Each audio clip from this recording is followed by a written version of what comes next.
Oes am byd fel gêm ddarbi I gynhyrfu torf ac I gyffroi carfan o chwaraewyr. Mi ddes I lwcus a fi chwarae mewn 8 gêm ddarbi a dim ond colli unwaith. Nes I rioed sgorio fan hyn yn Carrow Road yn erbyn Ipswich, ond mi gas I ddwy lawr y ffordd yn Portman Road. A mae jyst bod yn ôl yma yn codi atgofion melys ac yn codi as I lawr yng nghefni. Mae'n oer mawan yn coeliwch I fi, mi fydd hi'n chwilboeth yma Browndershill. Dydd Sul nesaf, mi fydd y lle yma dan I san. Mi fydd cefnogwyr Norwich yn gobeithio am fuddugoliaeth I gadw'r pwysau ar Leeds a'i gobeithio yn y Canaries o ennill yr chafiad yn awtomatig yn ôl i'r uwchgynghrair. Ipswich ar y llaw arall yn brwydro mi bywyda ar wylod a bencampwriaeth. Mae yna nifer o Gymru wedi chwarae i'r ddau glwb, a dwi am fynd I weld sut mae'r Cymro diweddara I gyrraedd Portman Road yn paratoi at y gêm fawr.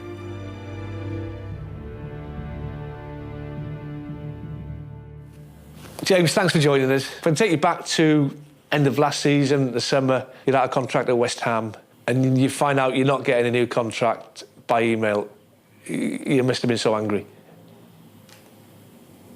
Yeah, I wouldn't say angry. More disappointed. Disappointed. Yeah. It was a strange one because we were coming up to the last game and there hadn't been a lot of talk. Obviously, we were in a situation where we still could have gone down going into the last few weeks of the season. And David Moyes obviously didn't know what was going on with himself, with his position as manager. And then a few days later, I got an email saying that I wasn't going to be offered anything really. But when that email came through, obviously I was a little bit disappointed and shocked. Yeah. You got a chance to go back to another former club in Aston Villa. Yeah. Sign on the dotted line, you go out for your first session, you pull a calf, and you rip the contract up. I don't know too many footballers who would have done that, if I'm honest with you.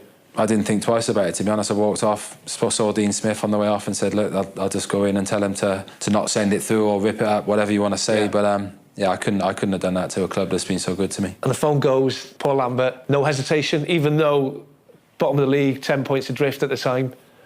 No hesitation. I sort of worked with a gaffer for 2-3 weeks at Villa before I moved back to West Ham, and so we sort of knew each other a little bit through that, and just a great chance to come back in. I was missing football Saturday afternoons. I didn't really know what to do with myself, so the chance to come in and challenge myself and come into a challenge and hopefully do well was something I jumped at the chance. You've got a massive game coming up.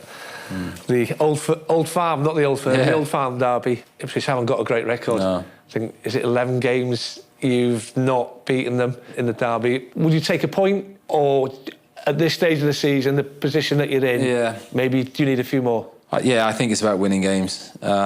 Certain games you can look at, away games, a point is good, but in our situation, we need to go into every game, trying to win it. Certainly trying to win it, but don't lose it. That's where the old saying, respect the point, sometimes comes into it. Well, James, as a former Norwich player, it's been a pleasure coming down to Ipswich. It's not often I've said that. I wish you all the best. Cheers, mate. And good luck Sunday, mate. Thank you very much. Cheers. Top man. Thank you. Cheers.